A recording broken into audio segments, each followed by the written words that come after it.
Aí como o teste do amor. Pode ficar assentado, ouça com atenção o que diz os versos 7 a 11. Irmãos, não vos escrevo um mandamento novo, mas um mandamento antigo, que desde o princípio tivestes. Este mandamento antigo é a palavra que desde o princípio ouvistes. Outra vez vos escrevo um mandamento novo, que é verdadeiro nele e em vós, porque vão passando as trevas e já a verdadeira luz ilumina. Aquele que diz que está na luz e odeia seu irmão, até agora está em trevas. Aquele que ama seu irmão está na luz e nele não há escândalo. Mas aquele que odeia o seu irmão está em trevas e anda em trevas e não sabe para onde deva ir, porque as trevas lhe cegaram os olhos. Nosso Deus, Tua palavra está aberta diante de nós e reconhecemos a necessidade que Teu Espírito Santo aplique ao nosso viver, para que saibamos, ó Deus, como não somente aplicá-la, mas como andar nela. E nessa dependência nós oramos em nome de Cristo. Amém. Nessa porção, João, ele continua tratando da comunhão com Deus. A preocupação dele é que nós saibamos que andamos em comunhão com o nosso Deus. E agora, então, ele introduz, dentro deste assunto da comunhão, a questão de como o amor é uma demonstração prática de que esta comunhão é real. E eu quero começar por um ponto para nós entendermos isto. Se eu perguntar a você, dizendo assim, quanto de fé é necessário para ser salvo? Qual é o tamanho da fé salvadora? Quanto de fé uma pessoa precisa ter para ser salva? Sabe, uma boa parcela dos evangélicos vão dizer que precisa de uma imensa, de uma grande fé para ser salvo. Só que ao falarem isso, eles estão agindo de forma contrária a Efésios 2:8, que diz que pela fé nós somos salvos, não pelas obras. Se a fé precisasse ter tamanho, ela já seria uma obra de nossa parte, não algo que Deus nos dá. Não é o tamanho da fé que salva alguém, mas a presença dela. Ou seja, é a presença da fé salvadora, e não o seu tamanho, até porque ela não possui tamanho, ela possui maturidade, ela possui pureza. A fé, ela é provada pelo fogo, para que se torne pura, não para que se torne grande. Jesus disse que a fé do tamanho de um grão de mostarda é capaz de realizar grandes coisas, porque é a presença dela que garante a nossa salvação. Ou melhor, posso reformular, é aquilo que Jesus realizou na cruz que garante a nossa salvação, e a presença da fé demonstra que nós verdadeiramente nos entregamos a Ele. Isso não quer dizer que, então, independente disto, possamos viver de qualquer forma ou de qualquer maneira, simplesmente dizendo que porque temos esta fé, então é garantido que somos salvos. O que João vai dizer aqui é que a presença da fé salvadora gerará alguns frutos. Ou seja, você pode identificar aonde ela está presente através dos frutos que ela produz. Ou seja, aquilo que é produzido pela presença da fé salvadora realmente será visível. E uma das questões que ele cita aqui, que é visível através disso, é o amor. É interessante que você pode pegar uma pessoa incrédula, e aqui entenda bem o que nós estamos falando a respeito de amor. Esta sorte de amor, essa qualidade de amor que é o amor de Deus. Quando você olha para Jesus Cristo, Ele nos amou, e por isso Ele veio a esse mundo e morreu por nós. E a qualidade do amor dele é que Ele nos amou, veio a esse mundo e morreu por nós, sem esperar que nós respondêssemos ao amor dele. Ele morreu por nós na cruz, sem aguardar que nós responderíamos ao amor dele. Ou seja, não foi a nossa resposta que levou ele a morrer na cruz, foi o amor dele. E se houvesse ou não resposta, ou seja, houvesse ou não pessoas que creram nele, ele nos amaria da mesma forma. Porque não era a nossa resposta que garantiria o amor dele, mas o próprio amor dele. O incrédulo não é capaz de fazer isso. Um homem sem Cristo não pode nós dizermos a ele: está vendo? A Bíblia está dizendo que você precisa amar, e se você não amar, você não vai ser salvo. Ele não consegue fazer isso. Um homem sem Cristo não consegue demonstrar o tipo de amor que não espera algo em troca, que realmente não vislumbra a resposta, que é sacrificial ao ponto de não esperar que isso seja reconhecido. O homem sem Cristo é incapaz de fazer isso, mas aquele que crê em Jesus Cristo e que a fé salvadora habita no coração dele, ele foi capacitado a fazer isso. Então, literalmente, você é um salvo em Jesus Cristo. Não há nenhuma pessoa nesse mundo que você seja incapaz de amar. Por quê? Porque não houve nenhuma pessoa nesse mundo que o Senhor Jesus foi incapaz de amar. Não houve nenhuma pessoa nesse mundo que se tornou indigna do amor dele. Ele morreu pelos indignos. Ele morreu pelos pecadores. Ele morreu por aqueles realmente que zombaram dele, que o rejeitaram. E tendo-os amado, falando dos seus discípulos, que o traíram naquela noite, como Pedro, e depois então deixaram, voltando a pescar as suas velhas atividades, a Bíblia diz que tendo amado os seus, ele os amou até o fim. Se você é verdadeiramente um salvo em Cristo, Jesus Cristo lhe capacitou a amar até as pessoas que você considera que não são possíveis de ser amadas. Não há mais esse limite em você. Não há mais o limite de que possamos referir-se a alguém dizendo: eu simplesmente não consigo amar fulano. Se a fé salvadora está presente, você foi capacitado a fazer isso. É por isso que João nos escreve, então, no verso 7, irmãos, não vos escrevo um mandamento novo, mas um mandamento antigo, que desde o princípio tivestes. Este mandamento antigo é a palavra que desde o princípio ouvistes. Ele está falando que não escreve um mandamento novo, mas um mandamento antigo, e isso é deixado bem claro nas Escrituras, porque até mesmo na lei nós vamos encontrar essa questão, não é?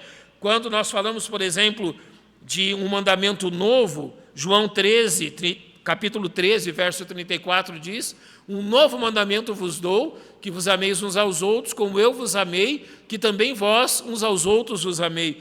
Mas quando você olha, por exemplo, para o Velho Testamento, Levítico 19, 18, ele diz assim: não te vingarás, nem guardarás ira contra os filhos do teu povo, mas amarás o teu próximo como a ti mesmo, eu sou o Senhor. Nesse sentido é um mandamento antigo, desde a lei nós o temos. Mas no sentido que Jesus está apresentando é um mandamento novo, porque eles o aprenderam do Evangelho. Mas realmente, o que é novo nesse mandamento de Jesus? O que é novo no mandamento de amar? Eu creio que a novidade aqui está no padrão do amor. Eu quero demonstrar isso para você.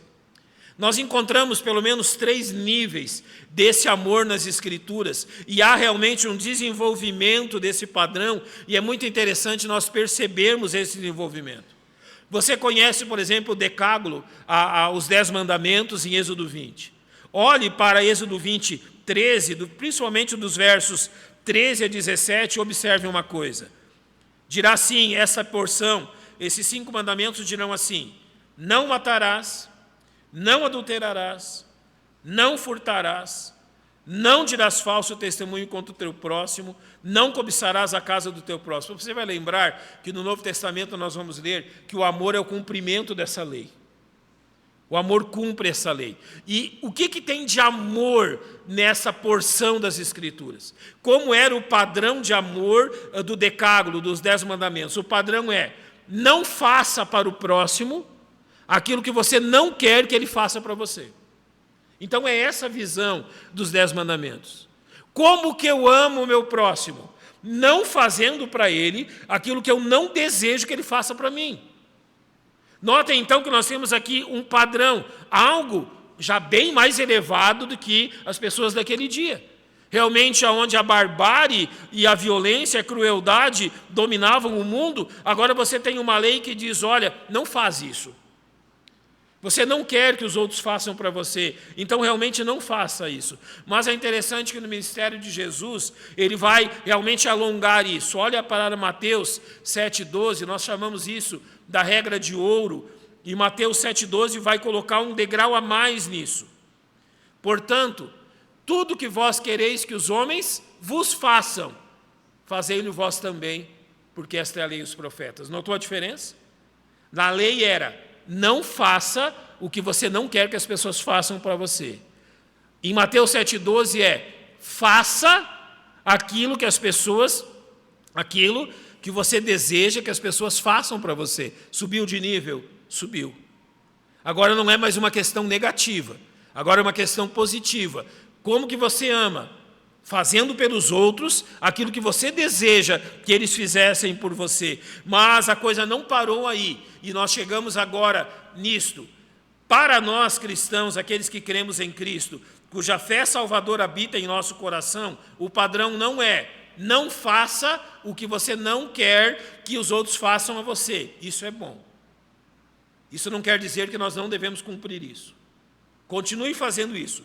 Não faça para o seu próximo o que você não quer que as pessoas façam para você. É bom. Aquilo de Mateus 7,12.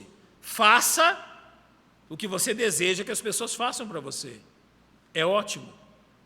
Mas eu gostaria que você entendesse que o padrão de amor que nos foi dado está ainda acima disso. Olhe para João 13,34. Um novo mandamento vos dou, que vos ameis uns aos outros. Como? Como eu vos amei. Agora, qual é o padrão de amor exigido de nós que conhecemos a Jesus Cristo? Não é simplesmente não fazer, não é simplesmente fazer, mas agora o nosso padrão se torna uma pessoa, Jesus Cristo. Como eu devo amar ao meu próximo? Como Jesus Cristo me amou. Qual é o tamanho desse padrão?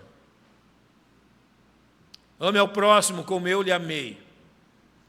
Eu lhes disse que Jesus nos amou sem esperar a resposta. Eis aí a nossa grande fraqueza. Nós queremos amar as pessoas, esperando que elas respondam ao nosso amor. Nós queremos demonstrar amor por elas, esperando que elas reconheçam isso. Nós queremos amá-las, esperando que elas venham dizer como nós somos bons por amá-las. Agora, o padrão que foi colocado diante de nós é que nós devemos amá-las da mesma forma que Cristo nos amou. Ele não esperou uma resposta da minha parte, ele esperou o desprezo da minha parte.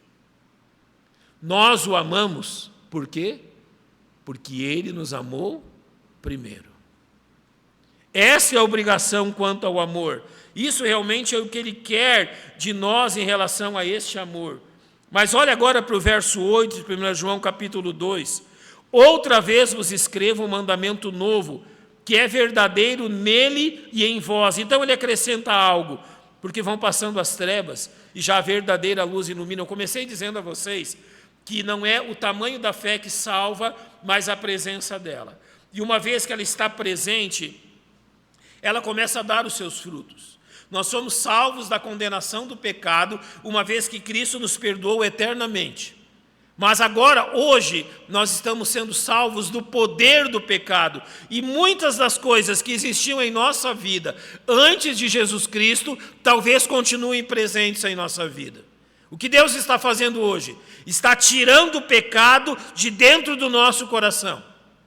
Ele nos tirou do lamaçal do pecado, ele nos ergueu daquela lama, nos limpou, nos purificou, nos ergueu daquele tipo de vida humilhante do pecado. Agora que estamos limpos, o que ele está fazendo? Ele está tirando o amor pelo pecado de dentro do nosso coração. E como João vai aplicar isso? Outras vezes vos escrevo um mandamento novo, que é verdadeiro nele e em vós. Ou seja, ao dizer isso, ele está dizendo que realmente Cristo nos capacitou a viver essa mesma vida. Se você é um salvo em Cristo, você foi capacitado a amar dessa forma. Não há desculpas. Sabe, parece um tanto teórico quando nós falamos isso, mas comece a aplicar isso ao nosso dia a dia. Quantas pessoas no seu trabalho já te prejudicaram? Quantas pessoas, talvez na sua empresa, procuraram lhe prejudicar e lhe prejudicaram efetivamente? Quantas pessoas aí na rua estão tentando, dando golpe o tempo todo? Você está enfrentando problemas o tempo todo, tem que se cuidar com tudo. Quantas pessoas na faculdade ou na escola agem da mesma forma? Quantas vezes você é prejudicado simplesmente por causa do seu testemunho cristão? Qual é a sua resposta a respeito disso? Agora entre dentro da sua casa. Seus filhos lhe amam da forma que você esperava. Seu esposo lhe ama da forma que você esperava. Sua esposa lhe ama da forma que você esperava. O que João está dizendo é que nós somos capacitados a amar acima de qualquer uma dessas circunstâncias. Você ama sua esposa, marido, com um amor que não espera algo em troca? Você ama seu esposo, esposa, com um amor que não espera recompensa? Pois esse é o tipo de amor que nós temos que amar. Você não espera que a pessoa reconheça o que você está fazendo, porque simplesmente você não precisa disso. E por que você não precisa disso? Porque aquele que lhe amou primeiro também não precisava. Jesus Cristo não precisou de elogios para amar. Ele levou chicotadas por amar. Jesus Cristo não precisou de presentes para amar. O presente que deram a ele foi uma coroa de espinhos, uma roupa de rei, uma cruz para que ele o carregasse e que definitivamente ali fosse crucificado e morresse por nós. Agora, isso não é tão simples. Nós não passamos simplesmente a demonstrar isso de uma hora para outra, apesar de sermos capacitados a isso. Por isso João diz, porque vão passando as trevas e já a verdadeira luz ilumina. A primeira coisa que ele nos diz é, nós fomos definitivamente capacitados a isso. Olha para 2 Coríntios 5,17. Assim que alguém está em Cristo, nova criatura é. As coisas velhas já passaram, eis que tudo se fez novo. Olhe para Colossenses 1,13, o qual nos tirou da potestade das trevas e nos transportou para o reino do Filho do seu amor. Olhe para 1 Pedro 2,10, vós, que noutro tempo não erais povo, mas agora sois povo de Deus, que não tinhas alcançado misericórdia, mas agora alcançastes misericórdia. Deus mudou a condição da nossa vida para que isso fosse real. Não arranje desculpas. Não tente arranjar justificativas para não demonstrar esse amor na sua vida. Isso só tem atrasado o seu desenvolvimento espiritual, o seu crescimento, a sua maturidade espiritual. Enquanto você fica teimando nos seus direitos, teimando nos seus gostos, teimando na sua forma de agir, você simplesmente não se livra de pecados que têm atrasado tanto a sua vida e trazido tanto sofrimento a você e àqueles que você ama. Reconheça que aquilo que Cristo fez por você é suficiente para que você demonstre o mesmo. Então, encerrando, o nosso comportamento quanto ao amor, a isto, é a prova que esse novo nascimento já aconteceu conosco. Olhe para os versos 9 e 10. Aquele que diz que está na luz e odeia seu irmão, até agora está em trevas, é uma questão negativa. Mas olhe para o verso 10. Aquele que ama seu irmão está na luz e nele não há escândalo. Literalmente o que nós aprendemos aqui é que o seu cristianismo não depende daquilo que você declara. Você pode dizer ser um cristão. Você pode dizer ser um salvo. Você pode declarar com suas palavras que você conhece Jesus Cristo. Mas é a prática do amor que demonstrará se isso realmente é verdade. Você pode dizer que a sua vida espiritual está às mil maravilhas. Olha, eu nunca estive tão bem com Deus como hoje. Eu acordei como se Deus estivesse no meu próprio lado. Eu estou sentindo Deus. Você pode sentir o que quiser, ter a sensação que quiser, mas é a prática da sua vida que vai demonstrar isso. Notem claramente o que Jesus diz. Aquele que diz, que simplesmente fala que está na luz e odeia o seu irmão, está em quê? Em trevas. Há uma contradição enorme aqui. E é interessante, por exemplo, você lembra do jovem rico, em Marcos 10, ele disse para Jesus: Senhor, o que farei para herdar a vida eterna? E o que Jesus disse a ele? Tu sabes os mandamentos, verso 19. Não adulterarás, não matarás, não furtarás, não dirás falso testemunho, não defraudarás alguém, honra teu pai e a tua mãe. Olha a resposta dele: Mestre, tudo isso tenho guardado desde a minha mocidade. Você pode ser o melhor dos crentes, é isso que ele está dizendo. A sua ortodoxia, o seu comportamento, a sua prática pode ser a melhor de todas, assim como era desse jovem. Mas Jesus olha para ele e disse, então Jesus olhando para ele, o amou e lhe disse, falta-te uma coisa, vai, vende tudo quanto tens e dá aos pobres e terás um tesouro no céu. Então vem, toma a tua cruz e segue-me. Seu cristianismo pode ser inatacado e não servir para nada. O texto que lemos em 1 Coríntios 13 demonstra, se não tiver amor,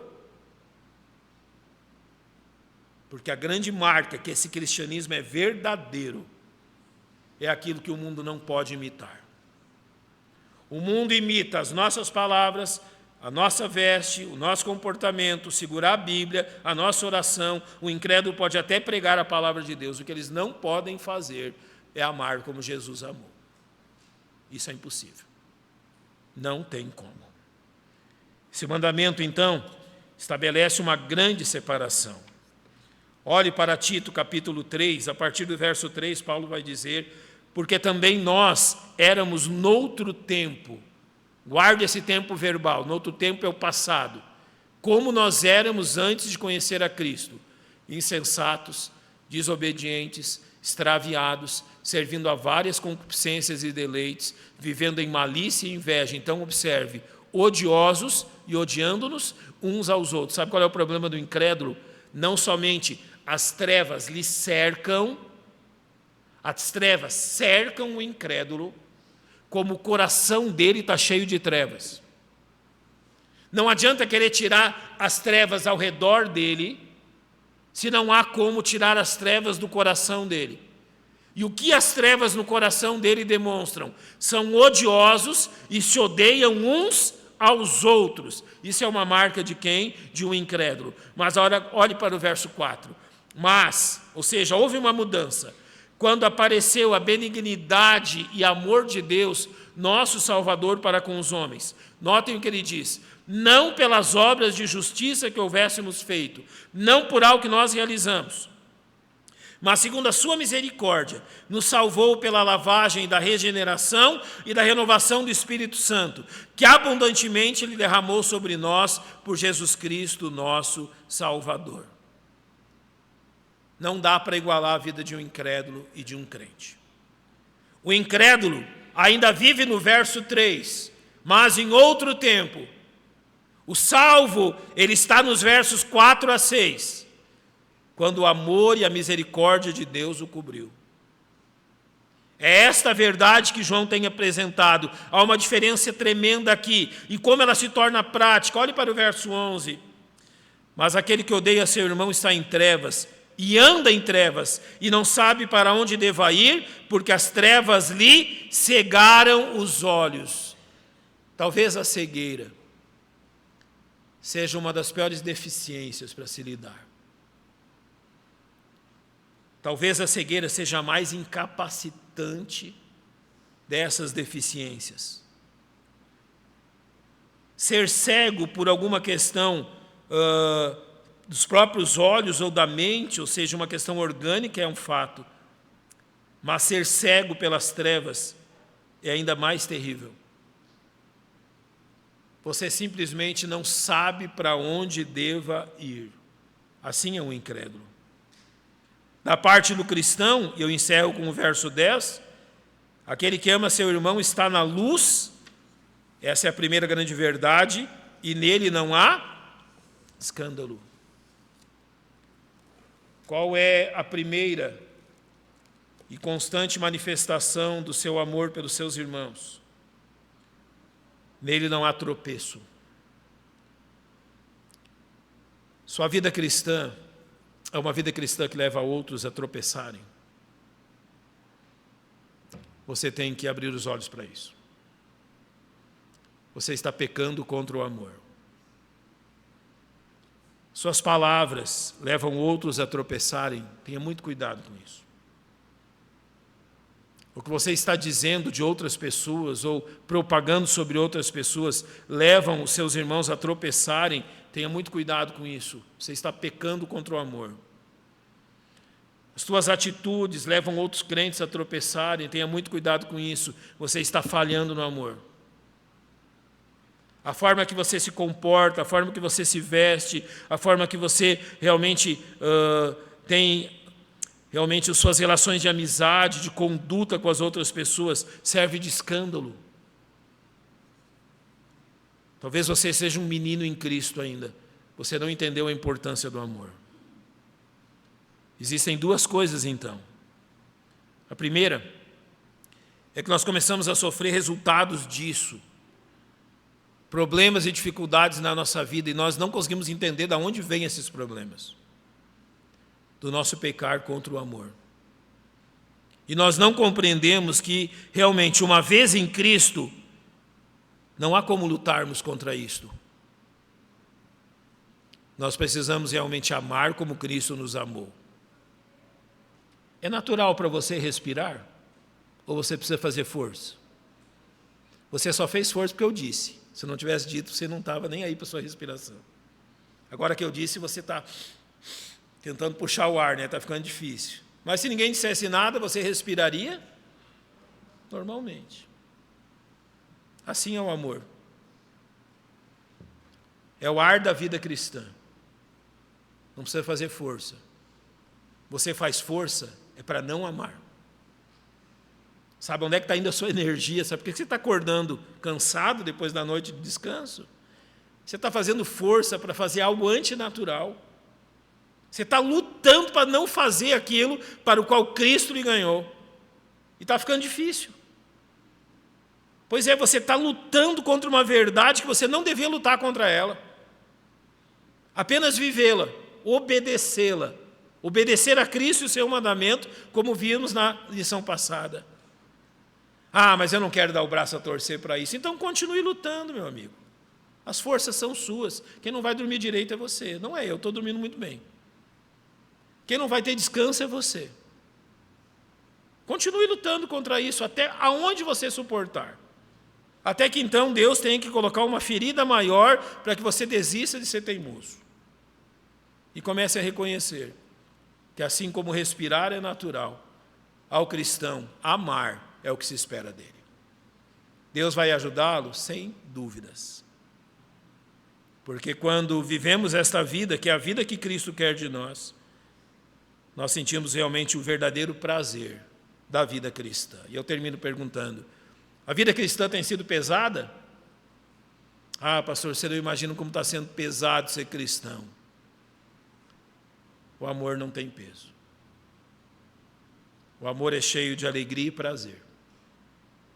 Porque nós tiramos os olhos de nós mesmos e colocamos naqueles mesmos a quem Cristo os colocou. Então, observe a sua vida. Não lute contra isso, mas obedeça aquilo que Cristo quer de você. Vamos fechar os nossos olhos. Vamos agradecer ao Senhor. Os irmãos vão escolher um cântico e nós vamos nos despedir cantando. Nosso Deus, nós reconhecemos o teu imenso amor por nós. O teu amor é paciente, o teu amor é perdoador, o teu amor não leva em conta os nossos pecados, nossa teimosia, nossa desobediência, até a tua disciplina em amor. O teu amor não leva em conta muito do nosso desprezo pelo Senhor, do nosso amor por aquilo que o Senhor não ama, do nosso apego, nossa afeição a coisas que te envergonham, e mesmo assim o Senhor não se envergonha de nós. Nós reconhecemos, ó Deus, que esse amor deve ser praticado. Rogamos que o teu Espírito Santo fale profundamente ao nosso coração, para que não lutemos mais contra isto. mas reconheçamos que o Teu Espírito Santo quer nos levar a amar aos nossos irmãos, amar a nossa família, como deve ser feito. Pai, a nossa pretensão humana é voltar à Tua casa nesta noite e rogamos que nos permita. E assim nos despedimos debaixo do Teu cuidado, pois oramos em nome de Cristo. Amém. Vamos colocar-nos em pé.